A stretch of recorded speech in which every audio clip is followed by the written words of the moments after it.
शुद्ध ब्रह्म परात्पर रामा कालात्मक परमेश्वर रामा शुद्ध ब्रह्म परात्पर रामा कालात्मक परमेश्वर रामा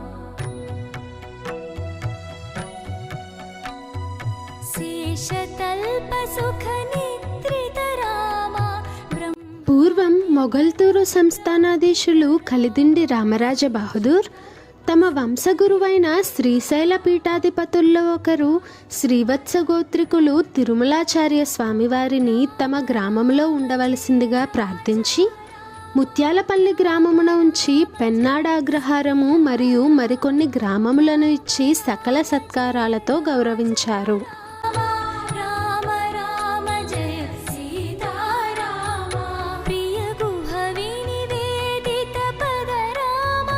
వారి కుమారులలో ఒకరైన తాతాచార్య స్వామి వారు తమ నలుగురు పుత్రులైన తిరుమలాచార్యులు, సింగరాచార్యులు, రామానుజాచార్యులు మరియు వరదాచార్యులతో కలిసి మోటూరు గ్రామంలో నివసించేవారు.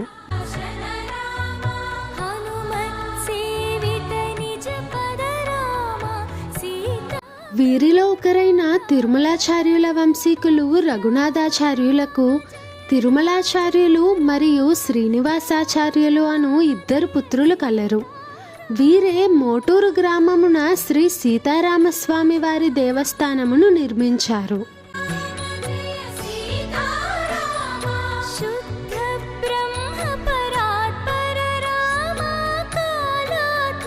తిరుమలాచార్యులకు శ్రీ నలనామ సంవత్సరం శ్రావణ మాసమున అమావాస్య నాడు శ్రీరాముడు కలలో కనిపించి విజయవాడ సమీపమున ఉన్న గన్నవరం గ్రామంలో ఉన్న తోటలో భూగర్భంలో తాను ఉన్నానని తనను తీసుకుని వెళ్ళి ఆలయాన్ని నిర్మించమనగా అందుకు తిరుమలాచార్యులు తను అంత శక్తివంతుడు కాదు అని స్వామివారితో అనగా స్వామివారు నీవు బయలుదేరు అన్నీ సమకూరుతాయని తెలియజేశను.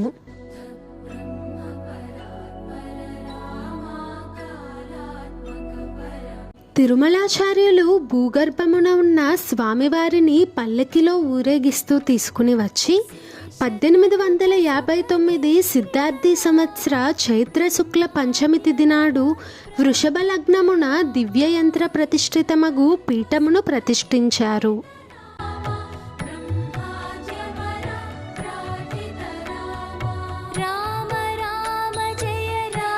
సాకేత సార్వభౌముడు శ్రీరాముడు నివసిస్తున్న ప్రదేశం కావడం వలన ఈ గ్రామాన్ని సాకేతపురం అని పిలిచేవారు. కాలక్రమేణా అది మోటూరుగా మారింది.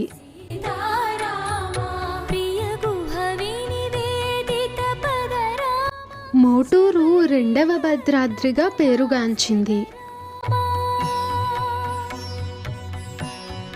శ్రీ భావనామ సంవత్సరం చైత్ర శుక్ల సప్తమి 18/4/1994 సంవత్సరం శ్రీ రఘునాథాచార్యుల ఆధ్వర్యంలో మోటూరులోని శ్రీ సీతారామస్వామి వారి ఆలయ జీర్ణోద్ధరణలతో పాటు నూతన విగ్రహ ప్రతిష్ఠ జరిగింది.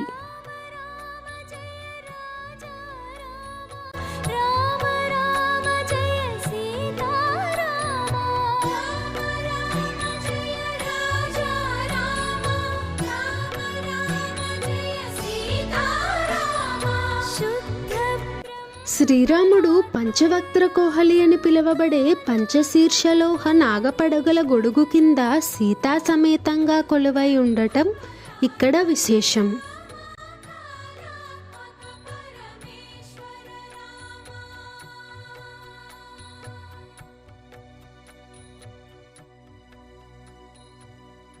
ఈ ఆలయంలో ఉగాది ఉత్సవం మరియు ధనుర్మాసం నెల రోజులు విశిష్టంగా వైష్ణవ సాంప్రదాయంలో ప్రతినిత్యం పూజాది కార్యక్రమాలు జరుగుతాయి.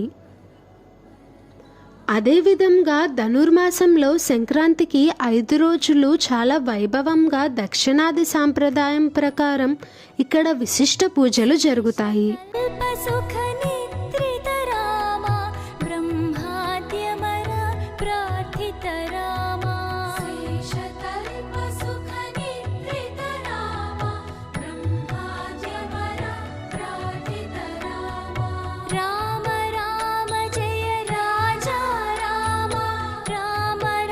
మోటూరు శ్రీ సీతారామచంద్ర స్వామి వారి దివ్యాశీస్సులు మీ అందరిపై ఎల్లప్పుడూ ఉండాలని కోరుకుంటూ మీ విజయ వైభవం.